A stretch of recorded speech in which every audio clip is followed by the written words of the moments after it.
Herzlich willkommen. Heute geht es um ein Thema, das viele betrifft und doch von den meisten lieber verdrängt wird. Flugangst.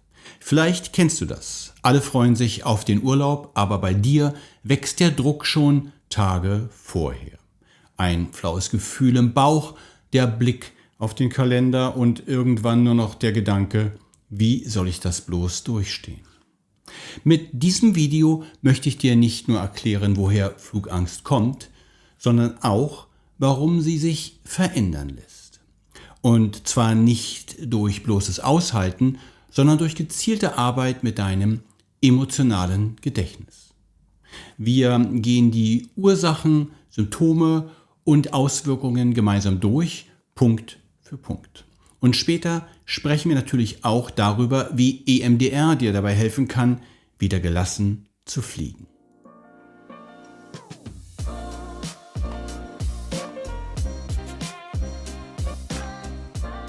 Was ist Flugangst überhaupt? Flugangst ist keine Einbildung. Sie ist eine echte, körperlich spürbare Reaktion auf eine Situation, die vom Gehirn als gefährlich bewertet wird.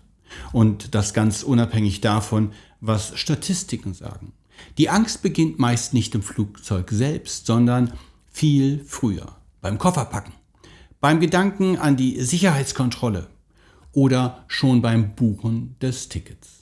Und das Erstaunliche ist, viele Menschen mit Flugangst wissen ganz genau, dass Fliegen objektiv gesehen sicher ist. Aber ihr Körper entscheidet trotzdem anders. Warum ist das so? Die Auslöser für Flugangst sind vielfältig. Aber sie haben eines gemeinsam. Sie aktivieren das sogenannte Angstgedächtnis. Und zwar ohne, dass wir das bewusst wollen. Das kann ein äußeres Signal sein, wie das Anschnallzeichen oder das Geräusch der Triebwerke. Oder ein inneres Bild, etwa die Vorstellung eines Absturzes. Es kann ein Geruch sein, eine Erinnerung oder einfach nur das Gefühl, keine Kontrolle zu haben. Einer der häufigsten Auslöser ist das Gefühl, die Kontrolle abzugeben. Du steigst ein, die Türen schließen sich und du weißt, jetzt entscheidet jemand anders über alles. Du kannst nicht anhalten, nicht aussteigen, nicht eingreifen. Für viele Menschen ist genau das der Kern der Angst. Nicht das Fliegen selbst, sondern das Ausgeliefertsein. Wenn du mit Flugangst zu kämpfen hast, wirst du es vielleicht kennen. Du beobachtest die Flugbegleiterinnen ganz genau. Wirken sie ruhig oder sehen sie besorgt aus? Unser Gehirn sucht in solchen Momenten verzweifelt nach Hinweisen. Denn wenn wir keine Kontrolle haben, dann wollen wir wenigstens Warnsignale erkennen. Das Problem hier, diese ständige Beobachtung schaukelt die innere Alarmbereitschaft noch weiter hoch. Ein weiterer klassischer Auslöser, das Kopfkino. Unser Gehirn ist ein Meister daran, sich Katastrophen vorzustellen, auch wenn sie mit der Realität nichts zu tun haben. Noch bevor du überhaupt am Flughafen bist, laufen schon innere Filme ab. Turbulenzen, Triebwerksausfall, Absturz. Bilder, die du vielleicht aus Medien kennst, aus Filmen oder Nachrichten. Dein Körper reagiert darauf, als würde es wirklich geschehen. Und das ist das Tückische. Das Gehirn unterscheidet nicht klar zwischen Vorstellung und Wirklichkeit. Vielleicht hast du das schon erlebt. Du stellst dir vor, wie das Flugzeug in eine Gewitterwolke gerät. Wie es wackelt, wie Menschen schreien, wie alles außer Kontrolle gerät. Diese Bilder sind oft so real, dass sie körperliche Symptome auslösen. Schweißausbrüche, Herzrasen, Atemnot, nur durch Gedanken. Und genau das macht Flugangst so heimtückisch. Ein weiterer Punkt, den wir ernst nehmen müssen, sind frühere Erlebnisse. Vielleicht hast du als Kind einen Flug miterlebt, bei dem etwas Unangenehmes passiert ist. Starke Turbulenzen, eine Notlandung gar oder einfach die Panik der Erwachsenen. Solche Erfahrungen speichern sich tief im Körpergedächtnis ab und wirken manchmal Jahrzehnte später noch nach. Ein spannender Aspekt ist das sogenannte Imitationslernen. Manche Menschen haben nie etwas Schlimmes beim Fliegen erlebt und trotzdem massive Angst. Warum? Weil sie die Angst von anderen übernommen haben.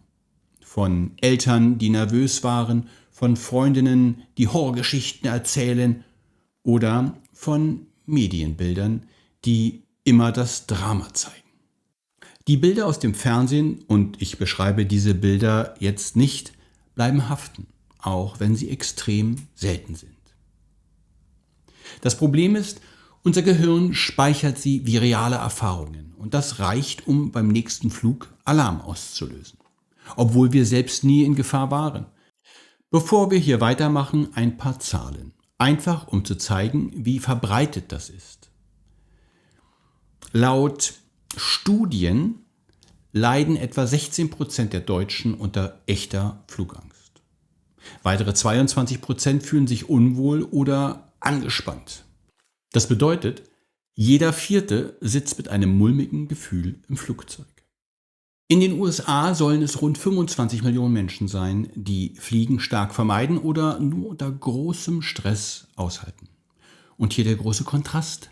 Das Flugzeug ist das sicherste Verkehrsmittel der Welt. 2024 lag das Risiko bei einem tödlichen Unfall pro 13,7 Millionen Flügen. Statistisch müsste man also 37.000 Jahre lang jeden Tag fliegen, um einmal betroffen zu sein. Aber Angst lässt sich nicht mit Statistiken heilen. Denn Angst entsteht nicht im Verstand, sondern im emotionalen System als Speicherung im Körpergedächtnis. Und genau da setzt EMDR an. Aber dazu später. Flugangst zeigt sich auf 3 Ebenen. Körperlich, mental und im Verhalten. Körperlich kann das heißen Herzrasen, Schwitzen, Zittern, flacher Atem, Magenschmerzen oder Übelkeit.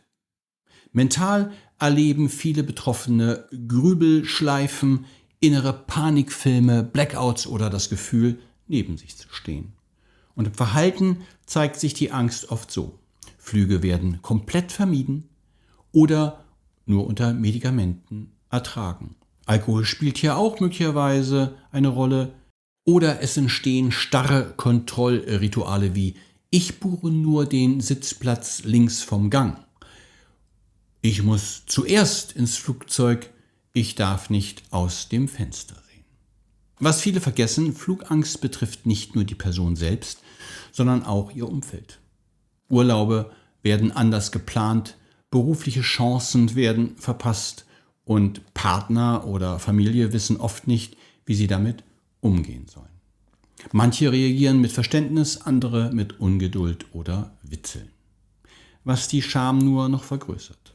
Ein Leben mit Flugangst ist oft ein kleiner Rückzug, manchmal schleichend, manchmal abrupt. Menschen verzichten auf Weiterbildungen, auf internationale Begegnungen, auf Familienbesuche, einfach weil der Weg dorthin durch die Luft führen würde. Einige meiner Klientinnen und Klienten haben wegen ihrer Flugangst ganze Berufszweige gemieden. Oder sie mussten erklären, warum sie bei einem großen Event nicht dabei waren. Manche Partnerschaften leiden darunter. Denn was tun, wenn einer fliegen will und der andere Panik hat? Eine gute Nachricht, all das ist veränderbar. Und wie, das schauen wir uns im nächsten Abschnitt an. Wenn wir über Flugangst sprechen oder über jede andere Form von emotionaler Überforderung, dann sprechen wir im Grunde immer über gespeicherte Erfahrungen. Über Bilder, Geräusche, Gefühle, körperliche Zustände, die tief in unserem Körpergedächtnis gespeichert wurden. Letztlich, um uns zu schützen, damit uns belastende Situationen nicht erneut widerfahren. Oft ist das aber nicht mehr funktional und belastet uns dann durch die unnötige Angstreaktion. Und genau da setzt EMDR an. EMDR ist eine Methode, mit der wir belastende Erinnerungen oder Ängste nachträglich verarbeiten können. Selbst dann, wenn sie schon seit vielen Jahren tief in uns stecken. Die Methode wurde Ende der 1980er Jahre von Francine Shapiro entwickelt. Sie bemerkte bei einem Spaziergang im Park, dass belastende Gedanken plötzlich schwächer wurden, während ihre Augen sich schnell von links nach rechts bewegten. Was wie ein Zufall klang, wurde zur wissenschaftlichen Entdeckung. Denn genau solche schnellen Augenbewegungen kommen auch in unserem natürlichen REM-Schlaf vor. In dieser Schlafphase verarbeiten wir emotionale Erlebnisse. Das Gehirn räumt auf, sortiert, verknüpft neu. Und genau diesen Zustand können wir mit EMDR künstlich herstellen. Bei vollem Bewusstsein. In einer klassischen EMDR-Sitzung wird eine belastende Erinnerung gezielt aufgerufen. Doch bevor die eigentliche Verarbeitung beginnt, wird zunächst gemeinsam festgestellt, ob du dich innerlich sicher und stabil genug fühlst, um dich dem Thema mental und emotional zu nähern. Diese sogenannte Ressourcenüberprüfung ist ein fester Bestandteil des EMDR-Prozesses und im Coaching-Kontext in der Regel auch ohne weiteres Zutun gut gewährleistet. Wichtig ist hier, zwischen krankhafter Angst und nicht krankhafter Angst zu unterscheiden. Der Unterschied liegt vor allem in der Intensität, Dauer und Auswirkungen auf den Alltag. Nicht krankhafte Angst ist eine verständliche Reaktion auf potenziell belastende Situationen, wie etwa ein anstehender Flug. Sie äußert sich durch Nervosität, flauen Magen, leichtes Herzklopfen oder ein erhöhtes Bedürfnis nach Kontrolle. Bleibt jedoch kontrollierbar und vergeht meist, sobald die Situation vorüber ist. Krankhafte Angst hingegen, etwa in Form einer spezifischen Phobie oder sogar einer generalisierten Angststörung, ist intensiver, hält länger an und schränkt das Leben deutlich ein. Symptome können hier sein Panikattacken, Atemnot, starkes Herzrasen, Zittern, Schweißausbrüche, das Gefühl von Kontrollverlust oder drohendem Tod gar. Viele Betroffene vermeiden Situationen komplett und erleben massiven inneren Stress schon bei der bloßen Vorstellung. EMDR kann in beiden Fällen hilfreich sein, aber bei krankhafter Angst sollte unbedingt eine qualifizierte therapeutische Begleitung erfolgen. Zurück zum EMDR-Prozess und damit zur belastenden Erinnerung. Das könnte zum Beispiel ein Bild aus einer schwierigen Flugerfahrung sein oder auch einfach die Vorstellung, im Flugzeug zu sitzen und nicht mehr atmen zu können. Nach dem inneren Bild, das als belastend empfunden wird, wird nun die zugehörige Emotion gesucht und benannt. Zum Beispiel Angst, Enge, Hilflosigkeit oder Wut. Danach richtet sich die Aufmerksamkeit auf die Körperempfindung, die mit dieser Emotion verknüpft ist. Wo im Körper ist sie spürbar? Ist es ein Druck auf der Brust, ein Kloß im Hals oder ein Ziehen im Magen?